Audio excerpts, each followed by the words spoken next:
అందరూ వేరు, నా జీవితం వేరు. ఆ ఇంట్లో నేను పడుతున్న కష్టాలు చాలు. మళ్ళీ నా బిడ్డ కూడా పడుతుంది అంటే అది నేను తట్టుకోలేను.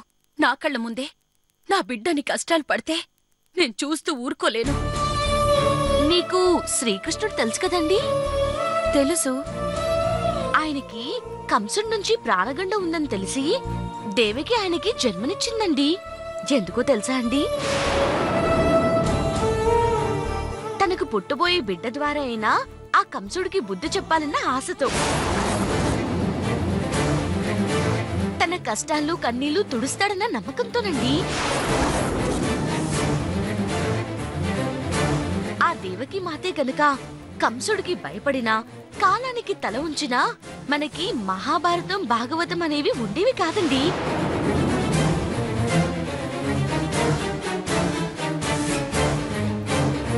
అక్కడ గెలిచింది కృష్ణుడు కాదండి, దేవకి నమ్మకం అండి. కానీ నేను దేవకి అంత గొప్పదాని కాదు. నాకు పుట్టబోయేవాడు కృష్ణుడంతటి యుగపురుషుడు కాదు. కానీ మీరు కామన్ ఆడపిల్లలే కదండి. అమ్మ అని పిలిచే బిడ్డ కోసం అందరు ఆడవాళ్ళలాగే ఎదురు చూస్తారు కదండి. మీ బిడ్డ కష్టాలు పడ్డమే చూడలేని మీరు మీ మనసును చంపుకొని బిడ్డని ఎలా చంపుకోగలుగుతున్నారండి?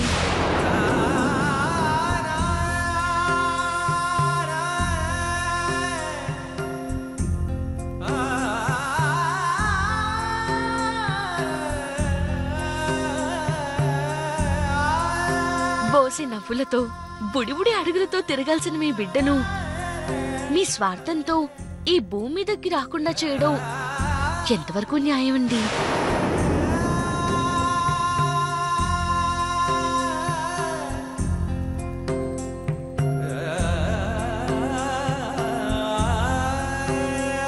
ఒక్క నిమిషం ఆలోచించండి. వీధిలో జంతువులు కూడా తమ పిల్లల కోసం ప్రాణాలిస్తాయండి. మరి అలాంటిది మనుషులైన మనం ప్రాణం కూడా పోసుకొని పిల్లల ప్రాణం తీయడం ఎంత అమానుషమండి? వద్దు, నాకేం చెప్పద్దు, నాకేమీ చెప్పద్దు. ఏ వినలేకపోతున్నారా అండి? కానీ ఒక్కటి మాత్రం గుర్తుపెట్టుకోండి, కష్టసుఖాలు చీకటి వెలుతురులాంటివండి. అవి వస్తూనే ఉంటాయి, పోతూనే ఉంటాయి. వాటికి భయపడితే అసలు జీవితమే ఉండదండి.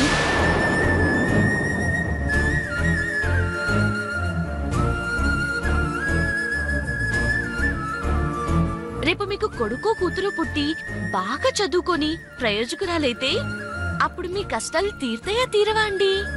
తీర్తాయి. వాడు బాగా సంపాదించి పెద్ద పెద్ద బంగ్లాల్లో, కార్లలో తిప్పుతూ ఉంటే తిరగాలనుందా లేదా అండి? ఉంది.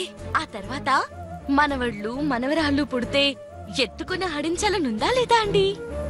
ఉంది. మరి కోరికలన్నీ తీరాలంటే మీరు తల్లి కావాలా లేదా అండి? కావాలి. చూసారా అండి, ఒక్క క్షణం భవిష్యత్తుని అందంగా ఊహించుకుంటే ఏదో సాధించిన ఆనందం మీ మొహంలో కనబడుతుందండి. అదే ఉన్నవన్నీ మంచి రోజులే, ముందున్నదంతా మంచి కాలమేనండి. నాకు మంచే జరుగుతుంది, ఆ దేవుడు మంచే చేస్తాడని పాజిటివ్ గా ఊహించుకోండి. ఎవరు ఏమైపోతే నాకేంటి, నా బిడ్డ కోసం, నా కోసం, నా కుటుంబం కోసం బతుకుతానని ధైర్యంగా ముందుకు వెళ్ళండి. అప్పుడు ఒక్కరిని కాదండి, నలుగురు పిల్లల్ని కంటారండి.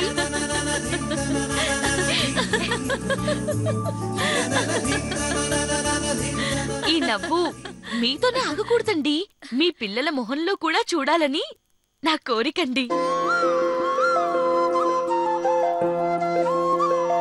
అందుకే నా అక్కలా ఫీల్ అయ్యి ఇంతసేపు మీతో మాట్లాడానండి. తెలియకేదైనా తప్పుగా మాట్లాడుంటే నన్ను మన్నించండి. లేదమ్మా, వయసులో చిన్నదానివి అయినా చాలా లోతుగా ఆలోచించి నా తప్పు నాకు తెలిసేలా చేశావు. అందరూ నాకు పనులు చెప్పేవాళ్లే. ఒక్కళ్ళైనా నీలా ధైర్యం చెప్పి నా భుజం తట్టేవాళ్లున్నా ఈరోజు ఇలాంటి పిచ్చి నిర్ణయం తీసుకొనుండేదాన్ని కాదేమో. ఏదేవైనా నువ్వు చేసిన మేలుకి నేను నీకు జీవితాంతం రుణపడి ఉంటాను. అంటే మీరు అమ్మవ్వడానికి ఒప్పుకున్నట్టే కదండి?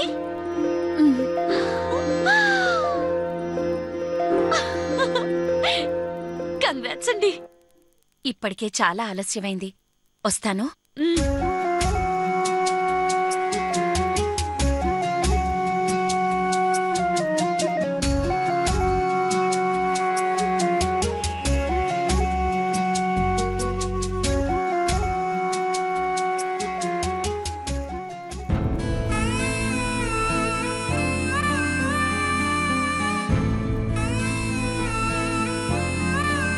నీ మాటలు వింటే సమస్యలు తీరిపోతాయో లేదో గాని భయాలు మాత్రం పోతాయి. అదేగా నువ్వు అనేది.